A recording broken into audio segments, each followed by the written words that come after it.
What do you get when you mix the platformer metroidvania style of games like, well, Metroid and Castlevania, with the cute art style that hides a sad and depressing world, like indie games that came before it?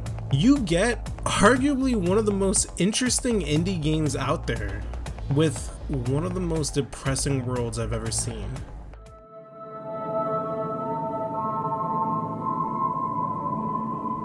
Haiku the Robot is a game where you control Haiku the Robot. Clever, isn't it? After waking up from a deep slumber, Haiku wakes up to see a world where almost every other machine is either dying or corrupted by some strange virus plaguing the world, turning what used to be friendly machinery into now dangerous killer robots, set out to spread the same corruption that inflicted them. Haiku now explores the world in search of answers to what happened to the world before he woke up, and even the mystery revolving around itself and where it came from. And through this exploration, you'll find hidden truths and scattered lore that helps to paint a depressing picture. Shy of a very small handful of robots, everyone's given up hope.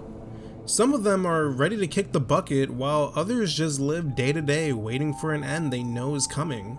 This game's art style is cute as heck, but that cuteness doesn't extend past that.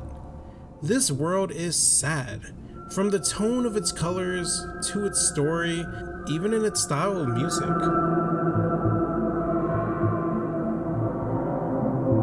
This music leaves a sense of lingering dread and carries an air of somberness that doesn't really go away as you explore the ruins of this once great civilization. I feel like this game's tone needed to be addressed before anything else, as it's without a doubt this game's strongest point for me. Haiku is great in the sense where it didn't need words to get me to care about its story or its characters.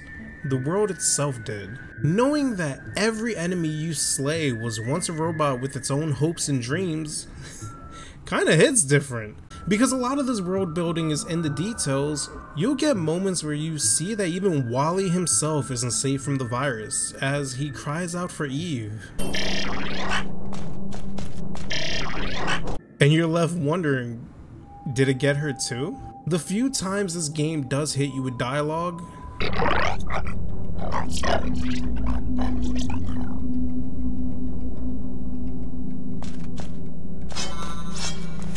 they're impactful and help to remind you exactly what kind of world you're exploring in.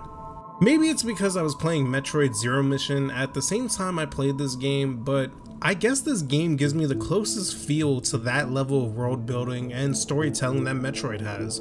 Minimal cutscenes, but you still know exactly what's going on.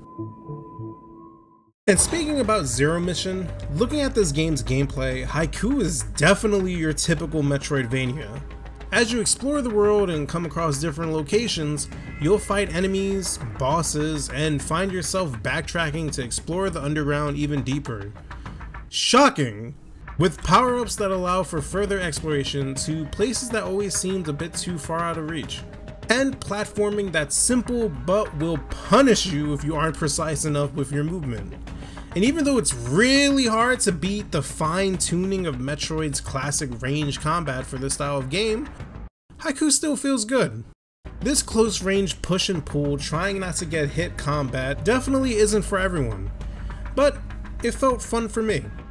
But where Haiku really likes to differ itself from the standard Metroidvania genre is with mechanics like currency, that not only actually doubles as currency, but fuel for self-healing you can perform whenever you're out of combat, alongside a mod function that can upgrade or even change attributes to other abilities, such as increasing the power of your movement abilities, making you hit harder with your sword, or even giving you extra tools to take on enemies. This game controls smoothly and looks great. It's fun to play and checks off all the boxes as to what should make a phenomenal indie game. And while I do love this gameplay, if you're expecting something that's as challenging as most other games in this genre, Haiku isn't it.